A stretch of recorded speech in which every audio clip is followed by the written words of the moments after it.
Do you believe in yourself? Do you really think that you have the power to change the world? You, Sarah? Or you, Christopher? The men of the American Revolution believed they could change the world, and so they did. Sam Adams, John Hancock, and Paul Revere were just people. People like you and me, people living in Boston in the 1700s, people who were dissatisfied with the unfairness of the society in which they lived. My two friends and I got off the T at Park Street, running through the Boston Commons, as we were late, of course, to make the 1 p.m. tour. Phew, we made it just in the nick of time.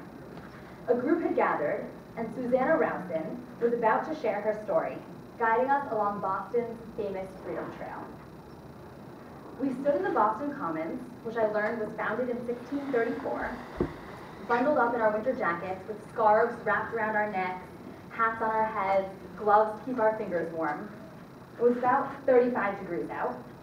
My two friends and I, together with about 25 other people, families, children, adults, gathered, all waited to journey together through time and space, from tyranny to freedom. Susanna Rowson was dressed in typical colonial garb and was knowledgeable about the times. That means, of course, her times, the 18th, 19th century. She guided us along the Freedom Trail, sharing with us the stories of the brave men of the Revolution, the brave men who shaped our country. We started at the very beginning. Settlers first arrived in Boston and formed the Massachusetts Bay Colony in 1628. Back then, the Boston Commons was a pasture filled with cattle. Susanna told us about early Puritan rules and the torment one would go through if one failed to meet their religious and/or moral standards. If your skirt wasn't long enough, you'd have things thrown at you, whatever they found on the ground. Fruit, sticks, and worst of all, given the cattle, and inevitably their droppings everywhere, your favorite kind of pie. After meandering through the Commons, talking, laughing, taking lots of pictures, of course, we made our way to the old granary burial ground. Paul Revere, Sam Adams, and John Hancock are buried there. These three men took a stand against the injustices in their society. They could have suffered and complained about their oppression, right? That's what we usually do when we're upset, moan and complain. But they didn't.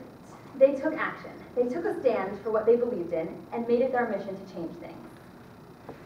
In response to the Stamp Act, Paul Revere and John Hancock took a stand. As businessmen, they were not going to let the British exploit them any longer. They worked together to protest and demonstrate to show that they wanted to change things, for themselves and for their fellow citizens. Perhaps least well known of the revolutionaries, I learned that Sam Adams was actually one of the main instigators behind the fight for independence. He sent letters to all the different newspapers and signed them with different names, so that everyone would think all of Boston wanted independence from Britain. All of these men were committed to one thing, to ensuring a better future for themselves and for all people. They were able to see their goal to come to fruition with the signing of the Declaration of Independence, the document that lies at the heart of our country, our rights, and our freedom. The document that's still referenced today. There's a legend that John Hancock wrote his signature so big on the Declaration of Independence because he wanted to ensure that everyone would see it. So if someone asks you to put your John Hancock here, what they're really saying is, sign here, please. And as Susanna highlighted to us, the Beantown Pub, which is right across the street from the old granary burial ground, is the only place in the world where you can drink a cold Sam Adams while looking at a cold Sam Adams. These three men show us the power of the individual. The determination that one person has can change the lives of millions. But even stronger, I think, is the power of a group. Collectively, working together to fight against the British, they accomplished so much more than each one could have on their own. They laid down the foundation of our country. We visited the Old South Meeting House, the place where the ideas started off as tiny little buds and bloomed into magnificent flowers. Here, Paul Revere, John Hancock, and Sam Adams met to gather their troops to revolt against taxation, to form the Boston Tea Party, and ultimately to start the Revolutionary War. They also met in one other place, the second floor of Faneuil Hall. It was once a place to fight against the British, and has now become known as the cradle of liberty. Faneuil Hall was the last stop on our tour. It represents the transition from oppression to freedom and the completion of a goal that lies at the cornerstone of our country's values, a goal that catalyzed the writing and the signing of the Declaration of Independence, arguably the most important document in the history of our country. It originated in our backyard, only 2 miles away, along what we now can proudly call the Freedom Trail.